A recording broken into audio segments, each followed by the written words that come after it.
Well, we know how the ecosystem functions, Neil. You know, it's one system.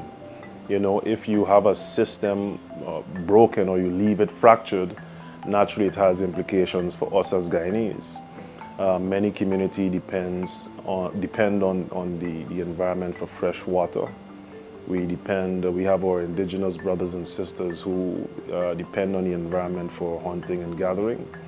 So by default, mining disrupts the environment, and if we don't adopt a system that at least attempts to leave it or make it, you know, whole or intact, that has implication for us as Guyanese.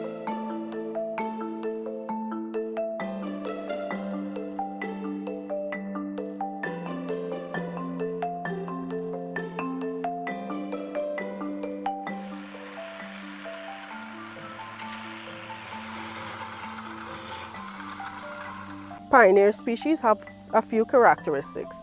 One, they can occur in harsh environments and they can survive.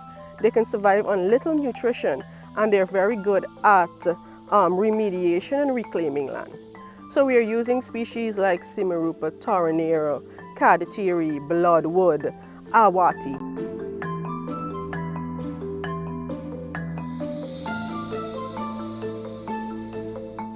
People may say that this is a very small area compared to all the forests that we have in Guyana, but so why then is it still important to reforest these areas?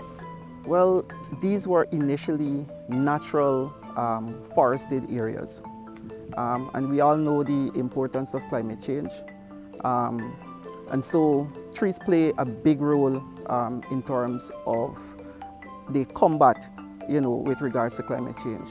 So the aim really is to, within the extractive industry, the aim really is to continue with conservation activities, continue with being consistent with doing responsible extractive activities. So I would say, you know, these kind of effort plays a big role, not only nationally for Guyana, but internationally also. Across the globe, countries, China, US, other Asian countries, everybody is currently doing their part with regards to restoring areas, with regards to planting trees, given the importance of trees in relation to the fight against climate change.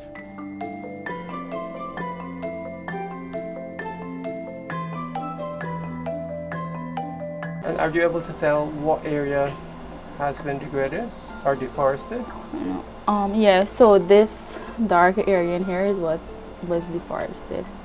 So the orange is forest. This is the change that happened in that forest area. And this happened between 2021 to 2022. Are you able to tell the size of that area that was deforested? Yes, so this one was 8.4 hectares. Okay. For this piece here alone that's highlighted. All right. So we do this for not only mining, but any change that we pick up in the forest that's over 1 hectare, we mapped as deforestation, whether it be fire, shift in agriculture, permanent agriculture, a new settlement, a road, any change. Okay. And so for, like, let's say 2022, are you able to say what amount of forest was deforested? Yes, so we recently published the 2022 report. We had 6,470 hectares of deforestation, which accounted to 0.034% as the rate. And are you able to compare the different years?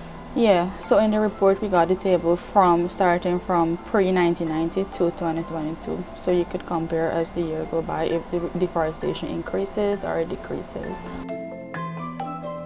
We have over 500 concessions. The forest allocation map, which is this map here that you're seeing on your right, it basically lays out where these concessions fall. And this means that the forestry operations are concentrated in particular regions in Guyana, or this goes down a bit more? No, it doesn't go beyond the 4th parallel. As you know, the forestry doesn't make allocations below the 4th parallel. So everything. Yeah.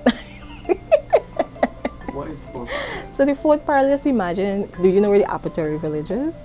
Apatory. So everywhere above the Apatory village is where the Forestry Commission focuses on. But nothing below that? Nothing below that. So what goes on below? Below is virgin forest, and we have villages, we have the protected areas, the Kanugu protected areas. Can you say this red is again? There's a different representation. So in the vegetation map that you're looking at behind here, which is a color symbol map, the red represents the savannas. So in this map, which is the allocation map, it represents protected areas, and we have the strips, which represents the roads.